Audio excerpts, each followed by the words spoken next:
considéré que son premier mandat de 7 ans ne faisait pas partie de la limite, que donc il avait encore le droit à un, voire encore 2 mandats, alors qu'il avait 85 ans, etc. Donc c'était très compliqué. Et il y a eu, et ça c'est une chose que peu de gens peut-être ont suivi de près, mais il y a eu une tentative de coup d'État constitutionnel par Abdoulaye Wade, qui le 23 juin 2011, c'est ça, a tenté de faire passer une loi qui permettait, en gros, qu'il soit élu au premier tour avec 25% des suffrages. C'est ça? C'est une candidature controversée et puis qui a suscité beaucoup de lamentations et beaucoup de manifestations. Et finalement, la révolution sénégalaise a eu lieu ce jour-là parce que c'est vous qui l'avez empêché. La révolution sénégalaise a eu lieu ce jour-là et a donné naissance à un mouvement qui s'appelle F23. Et sur Internet, j'ai initié en fait un projet, un concept que... Ouais, on va changer ce micro, qui ne marche pas. Ouais.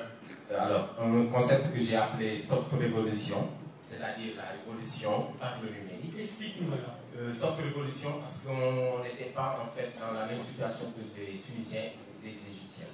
Donc il fallait faire la révolution, mais par les yeux, en utilisant les médias, en portant notre voix, et on n'avait qu'un seul outil qui était à notre disposition, c'était Internet. Donc il fallait le faire sur Internet. Enfin, il y avait aussi les radios, il y avait plein de médias qui étaient impliqués. Oui, mais il fallait rompre avec ce système en fait pyramidal qui consistait en fait à diffuser l'information, c'est-à-dire en haut on avait la télé et la radio, et en bas on avait la population qui consommait, qui était l'audience en quelque sorte. Nous on a voulu que l'audience se transforme, devienne acteur en prenant la parole, en portant sa voix et en disant ce qu'il pense de la situation politique. Donc pour donner une idée aux gens de ce que vous avez fait, vous avez lancé un mouvement. Sounou 2012, ça veut dire quoi? Ça veut dire notre année 2012.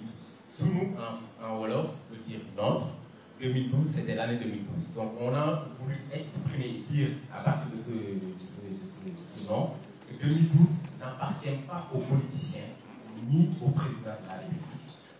2012 appartient aux Sénégalais parce que c'est à eux d'aller porter le voix, d'aller changer de régime et d'aller choisir un autre président. Et c'est une façon aussi de dire au président qui sera élu que vous êtes élu, mais vous n'êtes pas élu par votre famille ni votre parti. Vous êtes élu par tout un peuple, par le Sénégal en entier. Et une fois que vous serez au pouvoir, souvenez-vous que vous avez été élu par une nation qui a en attente en fait des résolutions et des changements.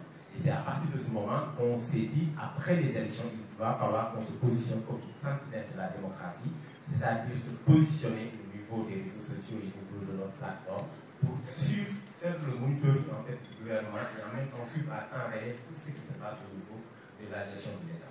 Est-ce que c'est réaliste en fait? Quel impact estimes-toi que vous avez eu sur le processus électoral qui, je le rappelle pour ceux qui ne suivent pas la situation au Sénégal, finalement le maître Abdoulaye Wade a été battu au deuxième tour de l'élection présidentielle et largement battu avec 30% des voix pour lui. Une victoire éclatante. Voilà, comment tu vois ça? Est-ce que tu vois que tu considères que vous avez eu un rôle réel et comment tu vois l'avenir, sachant que au Sénégal, c'est 10% de la population qui a accès à Internet et il y a un taux d'analphabétisme et d'illettrisme qui est très fort. C'est un constat. Mais aussi, les médias ont un pouvoir très avancé sur les Sénégalais. Les Sénégalais sont des gens en fait, qui aiment exploiter l'information, aller vers l'information. La majeure partie des Sénégalais ne sont pas connectés à Internet, mais ce qu'on a réussi à faire à partir de ce 2012, on interpelle directement ces politiques et en même temps une partie de la population qui s'est sentie un peu impliquée en se disant qu'on a en fait en quelque sorte une façon de participer à la vie politique du pays et au développement. Comment donc, vous les avez... Il fallait faire de la sensibilisation et faire de la communication en même temps. Utiliser les réseaux sociaux, Facebook et Twitter. On a en quelque sorte 700 000 Sénégalais sur Facebook qui utilisent Facebook le plus souvent pour partager, discuter entre eux, faire un peu dans l'unité. Sur Twitter, ils sont plus ou moins engagés, mais on n'est pas nombreux. Il fallait faire de sorte que ces gens-là puissent nous rejoindre dans notre combat et se sentir un peu impliqués pour devenir des citoyens, c'est-à-dire des personnes engagées qui prennent en charge en quelque sorte cette situation politique et se dire que c'est à eux d'aller vers des manifestations, de récupérer et de remonter ces informations.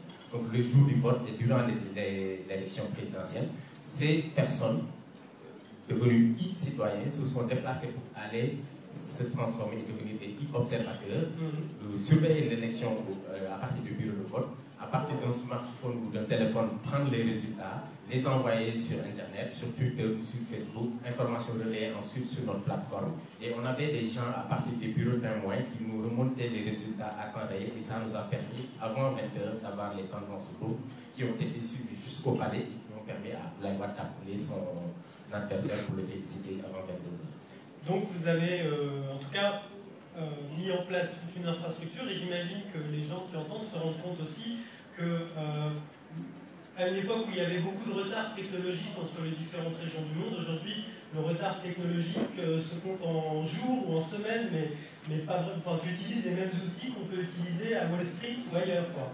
Les mêmes outils avec les mêmes possibilités, et souvent on peut dire aussi que l'État sénégalais est un cas particulier, puisque Internet, qui est suivi par tout le monde, nous a permis d'alerter l'opinion internationale, d'alerter les médias internationaux, d'insister à ce que ces médias internationaux puissent aussi s'intéresser en fait à la vie politique et à l'élection en tant que telle.